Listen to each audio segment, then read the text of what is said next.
It would not be an understatement to say the most anticipated and most watched luxury car release is the introduction of the 3 Series from BMW. Have you heard of the term benchmark? Well, the BMW 3 Series has been the benchmark or the gold standard when it comes to vehicle dynamics, control, and power in the compact luxury segment.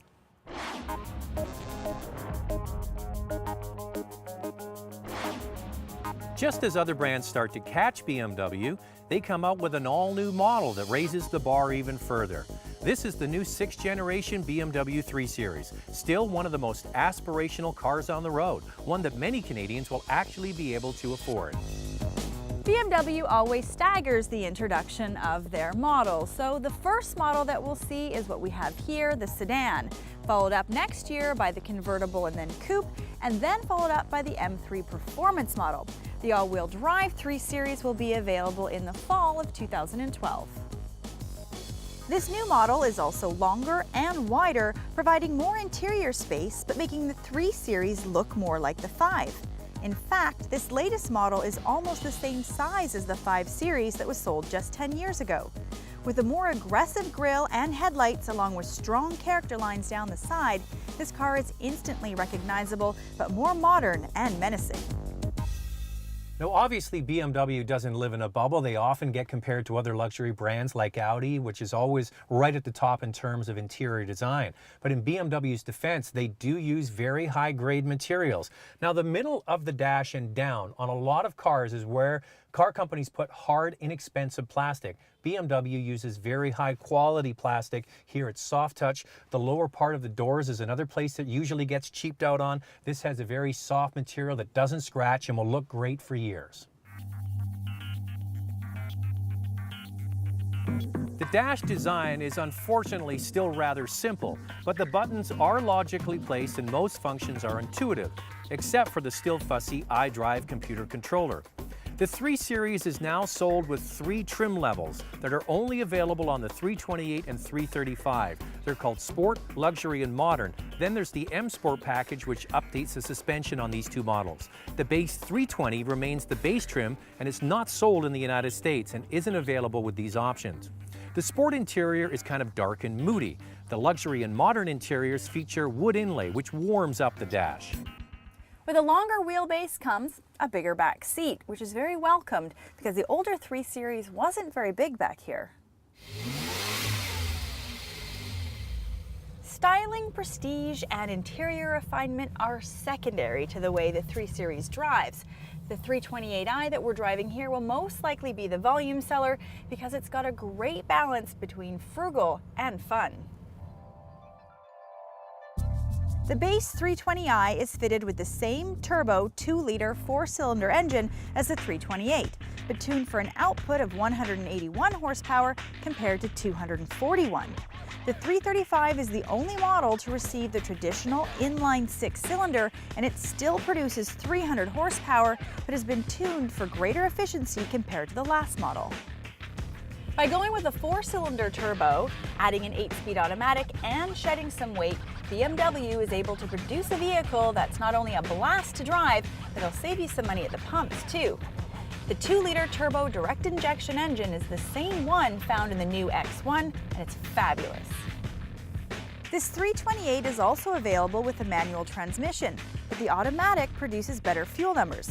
It's rated at 8 liters per 100K in the city and 5.3 on the highway. The only thing I don't like about driving this BMW is their auto start-stop system that turns the engine off when you're at a standstill.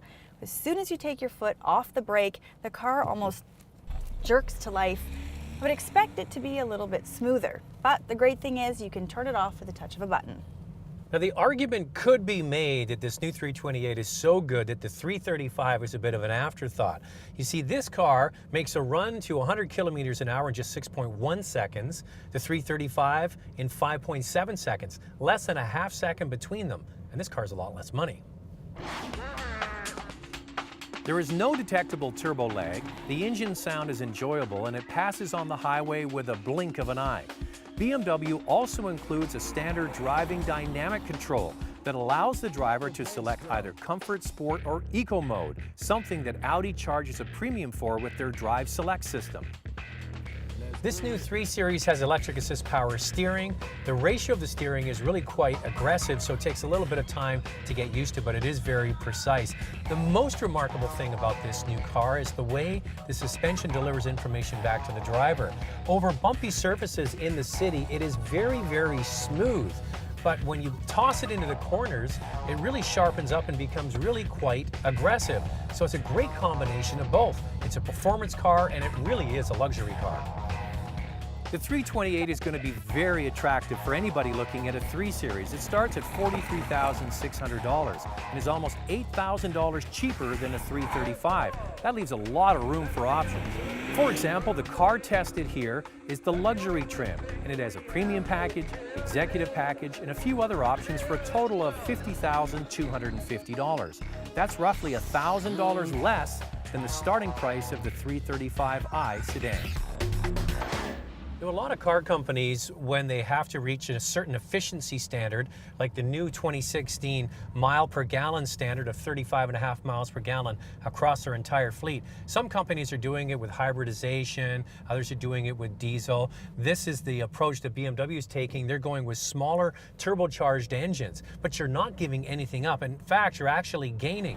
This car has more performance than the outgoing inline 6-cylinder engine, so it's a benefit. You get better efficiency and a better car. So Zach, do you think that the new 3 Series is still the benchmark? I do, with a little qualifier, and I'll get to that in just a moment. When you drive this car, you get right to the meat and potatoes of what a performance luxury car should be about, and that's the way it drives. It's got class-leading power from a turbo 4-cylinder engine. If you want the same kind of power with Mercedes, got to go to the 6-cylinder, and the 4-cylinder from Audi isn't even close at 211 horsepower.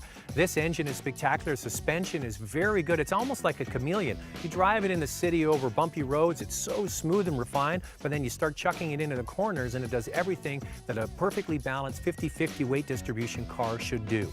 And the other thing is this car is bigger now, as I mentioned, almost as big as the 5 Series from 10 years ago, so it's a perfect family vehicle.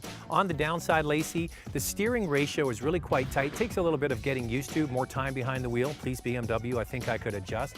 And the interior, as much as we like the quality of the interior, BMW had a fabulous opportunity to come up with something new and bold.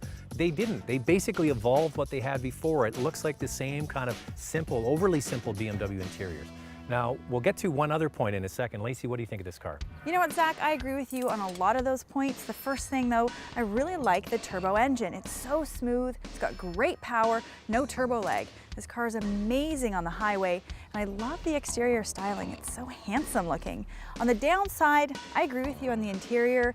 Great use of materials, but overall, it just looks a little bland, honestly. Yeah, I would like to see a little bit more something. Pizzazz. I love something more, creative, put it that way. Now, here's the other question, Lacey. The 335 has been our favorite for years with that 300 horsepower turbocharged inline 6-cylinder. This one, when you equate in how much it costs, $8,000 less, would you get this one or would you get the 335? I really like this car, Yeah, Zach. me too.